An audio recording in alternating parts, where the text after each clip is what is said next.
Hello friends, আজ আমি exclusive fairy tale ড্রামাটি explain করতে চলেছি। ড্রামাটির শুরুতেই লিনচাও নামের একটি ছেলে সাউতু নামের একটি মেয়েকে জিজ্ঞাসা করে যে তুমি ইউনিভার্সিটিতে অ্যাডমিশন হলে কিনা, কিন্তু সাউতু তাকে কিছু বলে না। লিনচাও বলে আমি তোমাকে সবসময় আমার সামনে দেখতে চাই। সাউতু তো তার কথা কিছুই বুঝতে পারে না, কিন্তু লিনচাও তার সামনে যেতে থাকে। আর এরপর 5 স্টেশন দেখানো হয়। তাদের জন্ম হয়েছিল একসাথে, আর তারা দুজন ভাই বোনের মতোই থাকতো। সাউতু তাকে ছোট ভাইয়ের মতো খেয়াল রাখত। বড় হওয়ার পর লিনচাও তাকে ধীরে ধীরে লাইক করতে শুরু করে। আর এখান থেকে 3 বছর আগের ঘটনা দেখানো হয়। সাউতু এক্সামে অনেক কম মার্কস পায়, আর তার জন্য তার বাবা মা বলে তুমি যদি লিনচাওয়ের মতো পড়তে তাহলে আজ ভালো মার্কস আনতে। তারা অনেক রেগে যায়। এরপর সাউতু বাড়ি থেকে বেরিয়ে যায় আর সাথে লিনচাওকেও নিয়ে যায়। আর তারা লিনচাওয়ের বাড়িতে যায়, আর লিনচাওয়ের মা তাকে দেখে অনেক খুশি হয়।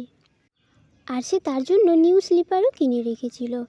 আর লিনচাওকে পড়ার জন্য পিঙ্ক কালারের স্লিপার দেয়। সাউথু লিনচাওয়ের রুমে গিয়ে তার কম্পিউটারে ড্রামার এপিসোড দেখছিল, কিন্তু লিনচাও তাকে দেখতে দেয় না। তাকে বলে তোমাকে এখন পড়াশোনা করা উচিত। সাউথু বলে প্লিজ একটা এপিসোড দেখতে দাও, কিন্তু লিনচাও তাকে দেখতে দেয় না। তারপর সাউথু লিনচাওয়ের ছোটোবেলার পিক দেখতে পায়। সাউথু বলে তুমি তো ছোটোবেলা থেকে অনেক কিউট। আর তখনই তাদের বাড়িতে একটি মেয়ে আসে, যার নাম ছিল সোয়ালিন। সে লিনচাওকে বলে আমি তোমার জন্য চকোলেট কুকিজ বানিয়েছি। আর সাউথু এসে খেতে শুরু করে দেয়। সোয়ালিন বলে তুমি এখানে কি করছো? সাউথু বলে আমরা দুজন তো সিবলিং, তাই এই বাড়িটাও আমার। এরপর সে চলে যায়। তারপর তারা একসাথে স্কুলে যাচ্ছিল, আর লিনচাওয়ের মায়ের বার্থডের জন্য কী গিফট নেবে সেটা নিয়ে কথা বলছিল। ক্লাসে পৌঁছলে সাউথুর ফ্রেন্ড জিহুন তাকে বলে 3 জন লোক স্কুলের যে কোনো কাউকে ধরে অনেক মারে, আর আমাদের একজন ক্লাসমেটকেও অনেক মেরেছে। তারপর স্যার এসে তার কাছে ফোন দেখতে পেয়ে ফোনটি নিয়ে নেয় আর বলে সে ফোনটি ফাইনাল এক্সামের পরে দেবে। আর এতে জিহুন অনেক স্যাড হয়ে যায়, তার আজকে ফোনটা অনেক দরকার ছিল। তাকে স্যাড দেখে সাউথু তার নিজের ফোনটি তাকে দিয়ে দেয়। আর ক্লাসের বাইরে বেরিয়ে দেখে লিনচাওয়ের সাইকেলটি পড়ে আছে। সে তখন মনে করে ওই 3 জন লোক হয়তো তাকে ধরে নিয়েছে। তাই সে চারিদিকে লিনচাওকে খুঁজতে থাকে। আর এদিকে লিনচাও সাউথুর বাড়ি এসে দেখে সাউথু এখনও বাড়ি ফেরেনি। তখন সে তাকে খুঁজতে বেরোয় আর দেখে 3 জন লোক তার কাছে তার টাকা চাইছে।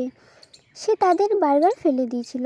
লিনচাও গিয়ে তাদেরকে টাকা দিয়ে দেয় আর তারা বাড়ি আসে। সাউথু বলে তুমি কোথায় গিয়েছিলে? আমার কত টেনশন হচ্ছিল। লিনচাও বলে আমি ফ্রেন্ডের সাথে খেলতে গিয়েছিলাম। তারপর লিনচাও তার দিকে দেখতেই থাকে। আসলে সে সাউথুকে লাইক করতে শুরু করেছে। তাদের স্কুলে জিনজিহান নামে একটি নিউ স্টুডেন্ট আসে। পরদিন স্কুল পরিষ্কার করার জন্য যাদের রোল নাম্বার আসে তার মধ্যে সাউথুও ছিল। এরপর তারা পরিষ্কার করার সময় তার ফ্রেন্ড তাকে বলে ফোনটি অফিস রুম থেকে এনে দিতে। সাউথু রাজি না হলে সে অনেক কান্না করতে শুরু করে। তখন সাউথু বলে ঠিক আছে, আমি ফোনটা এনে দেব। এরপর লিনচাও আর তার ক্লাসমেট জিহিং আসে তারা ঠিকমতো পরিষ্কার করেছে কিনা চেক করতে। তারা গাছের উপর একটি প্লাস্টিক দেখে বলে ভালো করে পরিষ্কার করোনি। তখন সাউথু গাছের উপরে উঠে প্লাস্টিকটা ফেলে দেয় আর সে নিচে পড়ে যায় আর তার ট্রাউজারটি ছিঁড়ে যায়। সে নিজের মুখটি লুকোতে থাকে। লিনচাও তার জ্যাকেটটা খুলে তার কোমরে বেঁধে দেয় আর তাকে সেখান থেকে নিয়ে চলে যায়। বাড়ি যাওয়ার পর সে লিনচাওয়ের বাড়িতে খাবার খাচ্ছিল। তখন লিনচাও বলে তুমি তো 30 জনের কাজ করলেই না। তখন সে বলে তোমাকে নিয়ে 30 জন করে দেব। আর সে তার রুম পরিষ্কার করতে যায় আর তার বেডের নিচে একটি বক্স দেখতে পায়। সে বলে এটা আমাদের ছোটোবেলার খেলনার বক্স, তাই না? লিনচাও বলে হ্যাঁ। আর সে তাকে বক্সটি খুলতে বারণ করে, কিন্তু সাউথু তবু খুলে দেয় আর দেখে তার মধ্যে কতগুলো সিঁড়ি রয়েছে। তখন লিনচাও সাউথুর চোখ ঢেকে দিয়ে বলে এগুলো আমার নয়, আমার একটি ফ্রেন্ডের, তুমি কাউকে এ নিয়ে বলো না। আর এর জন্যই লিনচাওকে সাউথের সাথে তার ফ্রেন্ডের ফোনটি নিতে লুকিয়ে লুকিয়ে অফিস রুমে যেতে হয়। তারা জানালা দিয়ে অফিস রুমে যায় আর তখনই সেখানে জিনজিহান আসে আর সাউথু তাকে টেনে বসিয়ে দেয় আর সে ফোনটা পেয়ে যায়। আর তাদের টিচার সেখানে ঘুমিয়েছিল। সে তাদেরকে দেখতে পেয়ে গেলে লিনচাও একটি কয়েন দিয়ে বলে বাইরে এটা পড়েছিল, আমি এটা দিতে এসেছিলাম। আর সে চলে যায়। আর সাউথু আর জিনজিহানকে তাদের টিচার পানিশমেন্ট দেয়। তারপর বাড়ি যাওয়ার পর সে লিনচাওয়ের কাছে গিয়ে বলে তুমি তোমার প্রমিস রাখোনি, তাই আমি সবাইকে তোমার সিডির ব্যাপারে বলে দেব আর বলবো যে তুমি ফরেনের মেয়ের সাথে ডেট করছো। লিনচাও তখন সেই ফোনটি বের করে সাউতু তা দেখে অনেক খুশি হয় আর তাকে চাইলে সে তাকে দেয় না। সে আগে তার জন্য আপেল কেটে দিতে বলে। আর তখন সাউতু সিগারেট দেখতে পায় আর সে ভাবে লিনচাও হয়তো সিগারেট খায়। এরপর লিনচাওকে খাবার খেতে দিয়ে তার মা ওভারটাইম কাজের জন্য যায়। তারপর আবার তারা স্কুলে যায়। ক্লাসে সাউতু আর জিহুন সোয়ালিংয়ের সাথে ঝগড়া করছিল, তাই তাদের তিনজনকেই ক্লাস থেকে টিচার বের করে দেয়। লিনচাও তাদেরকে দেখে নেয়। স্কুল শেষে লিনচাও আর সাউতু একসাথে বাড়ি যাওয়ার সময় লিনচাও তার মাকে কারো কারে করে যেতে দেখে। সাউতু বলে, হতে পারে তোমার মায়ের কোনো এমপ্লয়।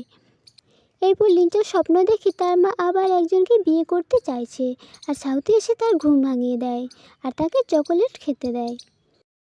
তারপর সে তার বাড়ি চলে আসে। পরদিন স্কুলে লিনচাও সাউতুকে ডাকতে আসে আর তারপর তারা দুজনে তার মায়ের জন্য বার্থডে গিফট আনতে যায়। আর একটি শপের স্টাফ বলে কতগুলো প্রশ্নের আনসার দিতে পারলে তাদেরকে 40% ডিসকাউন্ট দেবে।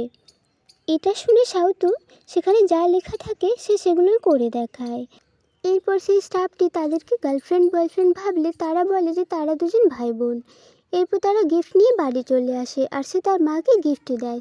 তার মা গিফটটি পেয়ে অনেক খুশি হয়। পরদিন স্কুলে সাউতু তার রেজাল্ট দেখে আর লিনচাওকে বলে রেজাল্টের ব্যাপারে যেন বাড়িতে না বলে। বাড়ি আসার পর লিনচাও সাউতুর মাকে বলতে গেলে সাউতু তাকে কিছুতেই বলতে দেয় না। সাউতুর মা বলে, তোমার পার্সেল এসেছে। সাউতু দেখে পার্সেলটি আগের থেকে খোলা রয়েছে আর তার মধ্যে তার রেজাল্ট আছে। এরপর সাউতু দেখে লিনচাও ঘুমের মধ্যে তার মাকে ডাকছে। আর এই এপিসোডটি এখানেই শেষ হয়ে যায়। পরের এপিসোড খুব তাড়াতাড়ি নিয়ে আসছি। ভিডিওটি ভালো লাগলে চ্যানেলটিকে সাবস্ক্রাইব করে দিও।